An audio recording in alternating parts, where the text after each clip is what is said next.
Yes, mga lods. Ayan, tayo ay gagawa na naman ng ating ulam mga lods, no? Ayan, magigisa na naman tayo mga lods. Ayan, ating bawang.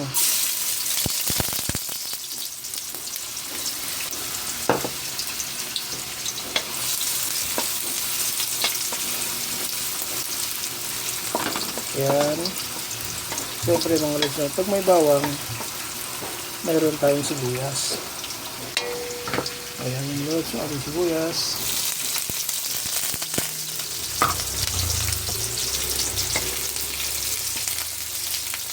Okay.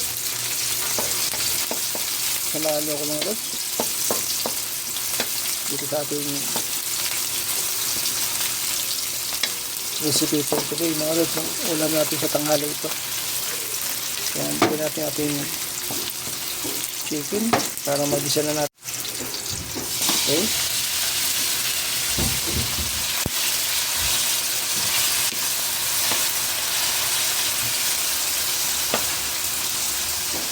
Ay, ito na yung magiging natin mga lods. Yung sarili ko natin ulam, no? Para meron tayong ang pangpalasa sa ating lulutuin gulay. Gulay lang itong lulutuin natin mga lods, hindi lang ito.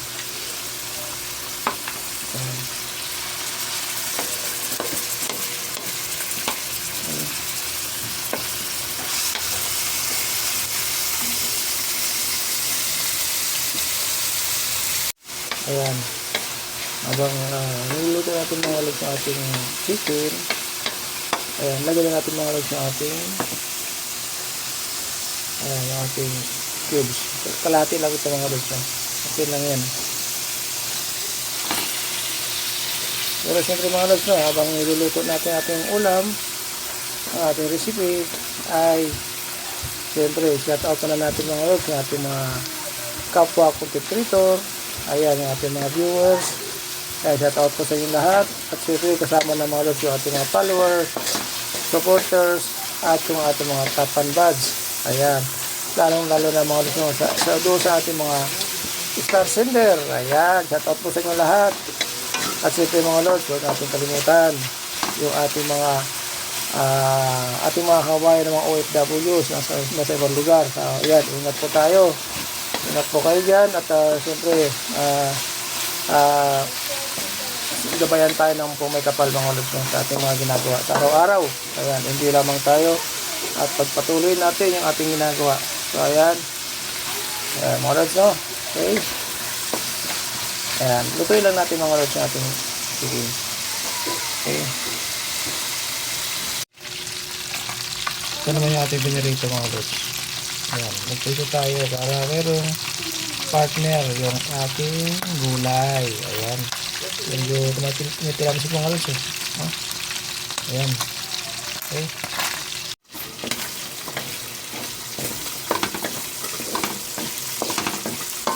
ayan na. Palo luto na mga lods. Ngayon gagawin natin mga lods ay lagyan natin ng konting asin, no? Konting asin lang muna mga lods. Yan.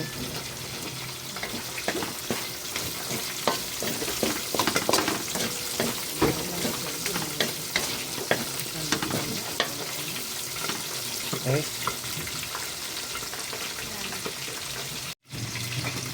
Ayan ang gulay natin mga lods. Lagyan natin.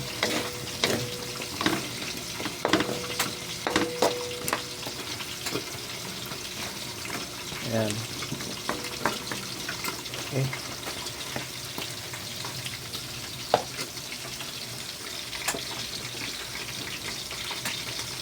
Ang sa ating prito.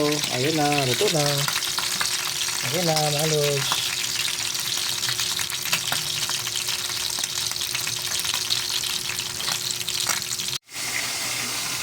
Lagyan natin kating tubig mga lods. Kunti lang naman ito.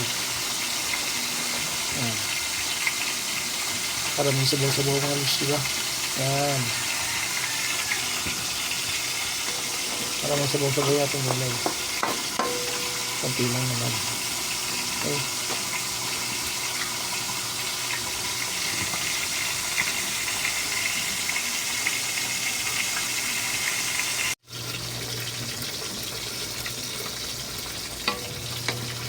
Mikos-mikos muna.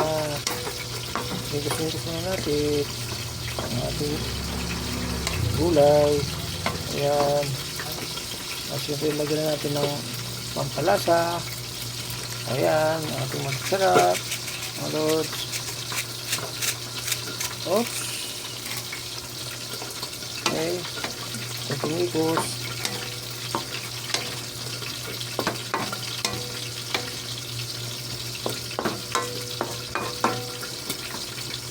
Ayan.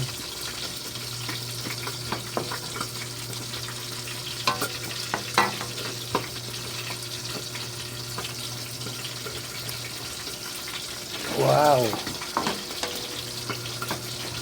Dami na mga lods, no? Okay na yung timplada natin mga lods. Lutuin lang muna natin. Ayan, medyo matigas pa yung kulay natin mga lods, no? Ayan. Ayan na mga lods. Ito na yung ating